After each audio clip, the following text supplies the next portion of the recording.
Hey book club.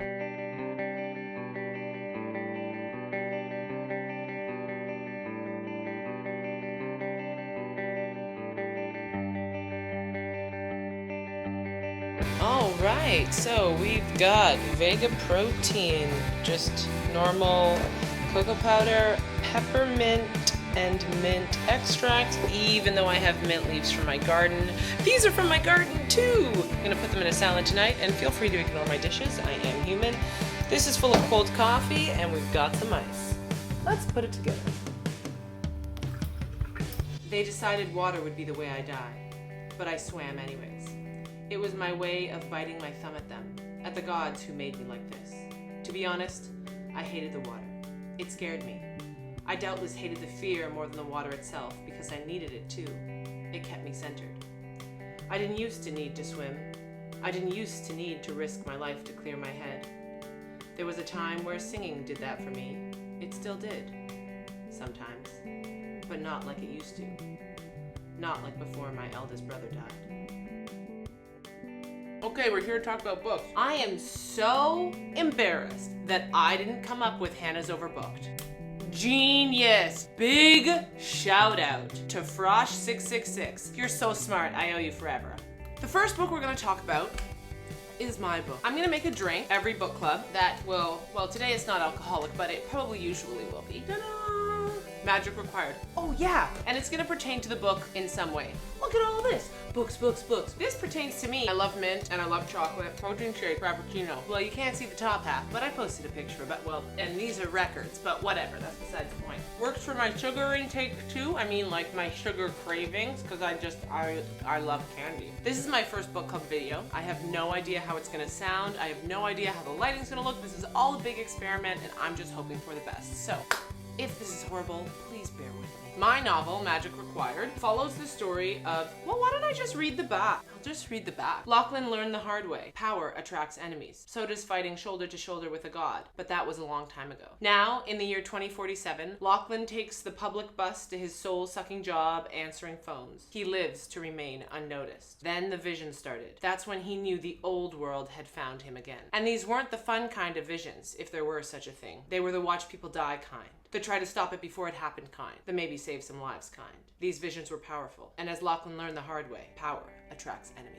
Basically, it's a redemption story of my main character, Lachlan, and actually I'll tell you a bit about how I came to write this specific novel before I get into what I'm going to be reading for the rest of the month. Or I shouldn't even say month because maybe it'll take me longer than that. When I was in high school, I wrote a short story. The main character of that short story's name used to be something else, but now it's Dyson. Through university, I started writing short story sequels. It wasn't until I started playing basketball professionally in Germany and I had so much time on my hands that I decided to flesh out Dyson's story and turn it into a full-length novel, which I did, disgustingly so. It was 300 pages long. So I broke it into 3 parts, a trilogy. I took the first 100 pages, fleshed it out into a full-length novel. That was in 2013, 2014. I finished it, I read it over, I was gonna start querying, and then I came to terms with the fact that vampire novels are not gonna sell for a very long time. I mean, it all kind of goes in waves, right? Anne Rice. There's some Anne Rice here. Anne Rice. Buffy. Twilight. You know, vampires are never really out, but they're not always in. And I knew that when I was hitting the market with that, or when I would have been trying to get a literary agent, it wasn't gonna sell. I predicted 10 to 15 years. Turns out it only took 6, but we'll get to that one. I started looking within that book, within my Dyson story, for a character that I like. Lachlan is one of Dyson's friends, and I thought, okay, this is an interesting guy. What's his story? And there was born Magic Required. I self-published this while I was playing basketball professionally in France in December of 2018. The sequel, Dominion Required, will be coming out November 26th. I'm very happy that now it has an audiobook because actually I'm a freak for audiobooks. It's so rare that I read off the page. And since I try and keep it real with you guys, a lot of these books are for show. I mean, a lot of them were my mother's. All these Anne Rice ones were my mom's. All these hard copies were my mom's. I have read some of them for sure, but I definitely have not read all of these books. I do have some of them on my to be read list, which will be good. You guys will hear about that in the future, but I love audiobooks so much, and I'm very happy that I found some great voices for my novel, and you can get that on Audible, iTunes, or Amazon. You can also get my book at Chapters if you're Canadian, Barnes & Nobles if you're in the States, and pretty much any bookstore with a main distributor, you'll be able to find it on their online catalog. That's enough shameless self-promotion for me. I guess the last thing I would say that if you do read this, as an independent author, reviews are really, really important, and I would really appreciate a review literally everywhere you think you can put it. Like on Goodreads, on Amazon, on the Barnes & Noble website, on whatever major distributor in your country is. Like, plaster it everywhere, because honestly, I need all the help I can get. It's more helpful than you know. And let's stop talking about my stuff and get into what I'm gonna be reading. Okay, so 5 books. That's a lie. Probably 4 books. First on my list, To the Country I Love to Pander To, The Last Wish by Andrzej Spakowski, and I really hope I said that right. So somebody suggested, I can't remember who, that I do a little video for each short story. I think that's a great idea. I'm gonna be reading 4 books and the first short story of this. The next book on my list that I'm going to read is Crave by Tracy Wolff. It's a vampire novel, what can I say? I saw a picture of it on Instagram. I'm like, is this another Twilight book? Turns out it's not, even though this cover looks like it could be another Twilight book. I'm a sucker for a vampire story. I started reading the first chapter and she's like moved to Alaska, so cool. I don't know. I'm actually really curious to see how much like Twilight this is. One thing, I can't remember where I saw this quote from someone by a reviewer, some newspaper or something, saying that basically this is the next Twilight. And I really loved Twilight, kind of. Did I? Ugh, it was so problematic, but so fun. Anyways, I can make a whole video about how I feel about the Twilight Saga. We don't need to do that right now. The next one I'm going to talk about is an audiobook. I actually found this one on a booktuber's channel, the Artisan Geek, and I'll link her video that talked about this below. And the book is called The Dark Fantastic by Ebony Elizabeth Thomas. I'd never heard of it before, but if you've watched my Diablo video, paid attention to any arguments I might have been having in the comment section of Witcher videos, or a particular post that I decided to call somebody out on, you will understand why I picked this book as soon as I read the subtitle, which is Race and Imagination from Harry Potter to the Hunger Games. So basically this book, from my understanding, is dissecting race and diversity in children's and young adult media. I think it focuses on Harry Potter, Merlin, the Hunger Games, and the Vampire Diaries. And I never really watched the Vampire Diaries. I watched the beginning of it and I'm like, this isn't Buffy, this is stupid. I could give it another chance, but I just haven't. I am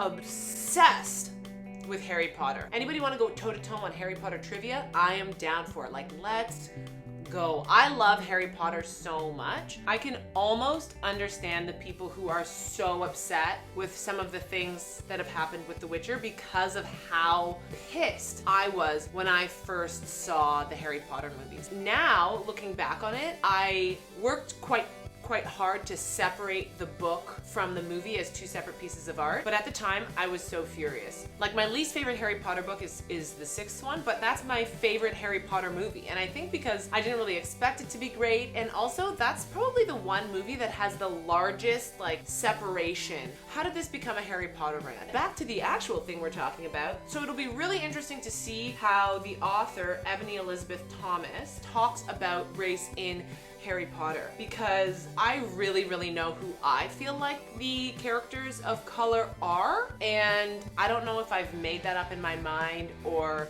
what. I haven't watched Merlin and I haven't really watched the Vampire Diaries, as I said, so I won't really be able to connect with that as much. I might try an episode of Merlin to see how it is, but I did read The Hunger Games and watch the movies for The Hunger Games. I have read the books multiple times, or at least the first 2 multiple times. Didn't love the movies. It will be interesting to see how she talks about Thresh and Rue and Senna.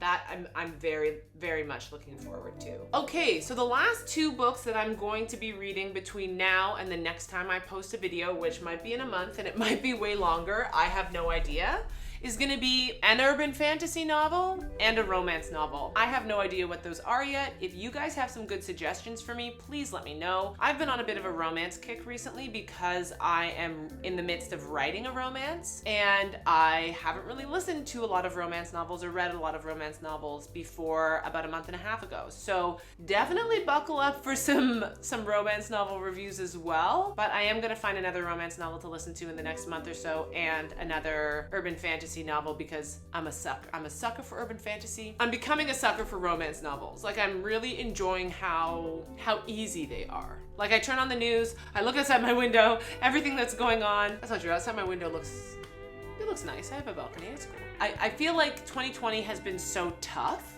that it's really nice to read some stories that are really easy. What else did I want to talk to you guys about? Yeah, okay, one other thing. I don't know, maybe if there are any writers watching this, please let me know. I did make a video about editing, but I actually think it's maybe really boring and quite niche, and I don't know if I should spend the time cutting it together to post it. But if I do have some writers watching, I will do that, because I think that going through your work and editing is a really, really tough process, but a really, really important process. And before people see your work, you want to actually make sure that you're saying what you want to say. Honestly, the best piece of writing advice I've ever read anywhere is cut your first 3 chapters. So if you are working on a manuscript right now, open it up and start reading from chapter 4 and see how the book flows, because I'm pretty sure that your first 3 chapters have a lot of backstory in it, and we don't need that. You can weave that into your story later. Another great one that I've heard is the first draft is for you, the second draft is for your reader. And so my video was basically creating that second draft. Like, if you're a non-writer, maybe you don't know, but when you're a writer, when you first show somebody your work, it's like reaching into your body, pulling out your soul and saying, here, judge me, when you're